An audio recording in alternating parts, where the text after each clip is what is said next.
Rahasia ya. Ini diantara kita saja. Janji ya. Takbir saja.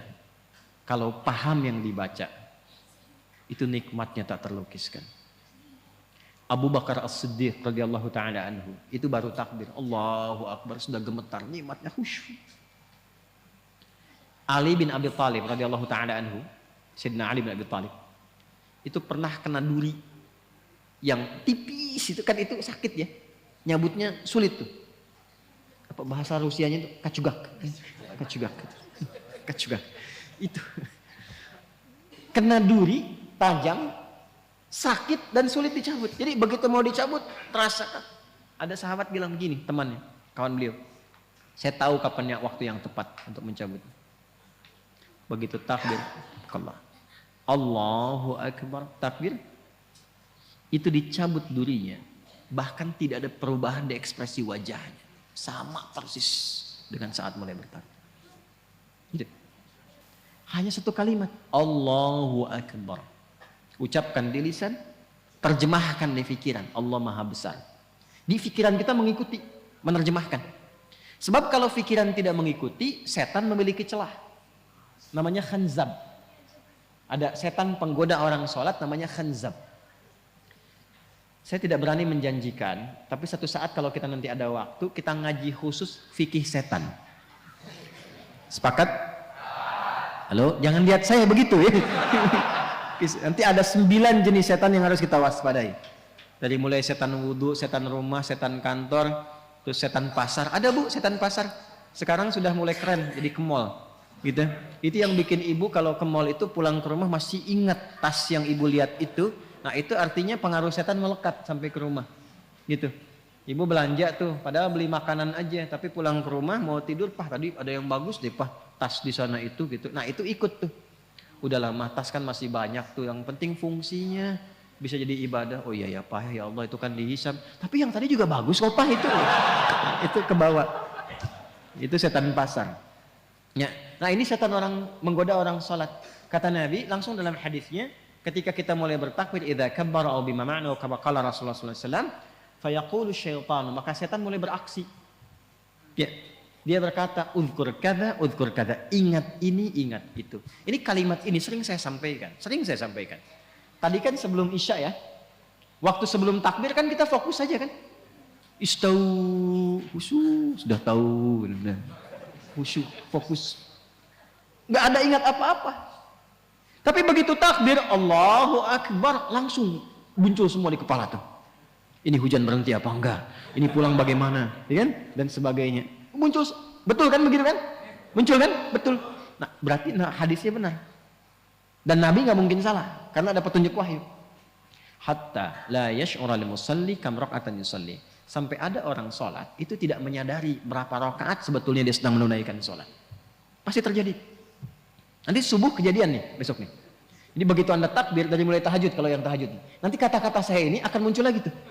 Allahu Akbar, ingat nih, setan akan menggoda ini. Itu setan. Itu setan. Walaupun dia datang untuk mengingatkan, tapi tetap dia setan. Dia setan. Cara mengatasinya bagaimana? Nah, jadi mengetahui, memahami bacaan sholat itu menjadi penting untuk menepis itu. Jadi begitu bertakbir Allahu Akbar, pikiran menerjemahkan Allah Maha Besar, hati meresapi langsung. Ya Allah, aku berikrar Engkau yang Maha Besar. Tapi sebelum sholat bahkan aku membawa kebesaran dalam kehidupan. Sombong kepada kawan, merasa yang paling hebat dengan pasangan, yang tinggi dibandingkan dengan kawan, merasa yang paling agung, tinggi kedudukan dan sebagainya. Dibawa, bagaimana kalau Engkau wafatkan aku sekarang dan aku merasa dalam kebesaran itu, tobat ya Allah. Aku mohon ampun. Ini yang membuat Abu Bakar As-Siddiq radhiyallahu taala anhu, sahabat terbaik, imannya tinggi, dekat dengan Nabi, hidupnya membersamai Nabi, hijrah jadi pendamping Nabi, di kuburan menjadi teman Nabi, di akhirat membersamai Rasulullah. Itu takbir Allahu Akbar sampai menangis mengingat itu. Maka dalam kesadaran itulah kita mengucapkan Allahumma ba'id baini wa baina khataaya kama ba'adta bainal masyriqi wal maghrib. Khataaya, ya kecil di belakang itu ya pengakuan. Ya Allah, saya mengakui saya ini banyak salahnya. Hamba ini banyak maksiatnya ya Allah. Sedangkan hamba masih mengaku hambamu. Hamba berharap surgamu, hamba berharap pertemuan dengan Rasulullah, tapi hamba mengakui hamba banyak dosa. Maka Anda katakan kalau memang dalam sholat ini hamba pun masih membawa banyak dosa, ya Allah, dengan ampunanmu yang tanpa batas, mohon ampuni dosa hamba dan jauhkan dari hamba sejauh-jauhnya seperti engkau jauhkan timur dan barat yang tidak pernah bertemu. Hamba malu bertemu denganmu ya Allah dalam keburukan. Itu maksudnya. Maka kita katakan juga di doa yang lain ada 12 jenis doa iftitah. Ini atau wajjahtu wajhiya lilladzi fataras samawati wal arda hanifan musliman wa ma ana minal musyrikin. Inna salati wa nusuki wa mahyaya wa mamati lillahi rabbil la syarika lahu bidzalika umirtu wa ana minal. Makanya doa itu seringkali disandingkan dengan pembuka juga iftitah. Allahu akbar kabira walhamdulillahi subhanallahi bukratan wasila. Baru masuk ke wajjahtunya. Itu untuk menguatkan kepada jiwa. Ya Allah, aku merendah, aku pasrah. Hamba yang banyak salah. Aku hadapkan dirimu sepenuhnya, pasrah, sepasrah-pasrahnya pada penguasa langit dan bumi. Saya sholat, saya beribadah, bahkan hamba hidup, bahkan engkau wafatkan hamba sekarang dalam sholat. Hamba pasrah ya Allah. Yang penting engkau akui hamba sebagai seorang muslim. Hamba berjanji, kalaupun setelah sholat ini diberikan kesempatan hidup, maka hamba akan jadi muslim yang patuh dan baik setelah ini. Wa ana minal muslimin. Buktinya apa? Setelah sholat dibawa nggak kalimat itu? Nggak terbawa karena belum memahami. Mau sampai kapan seperti itu? Sedangkan kita sudah ribuan kali menunaikan sholat. Kenapa dari sekian ribu itu tidak ada yang kita usahakan untuk menikmati sholat itu? Sudah nikmat belum?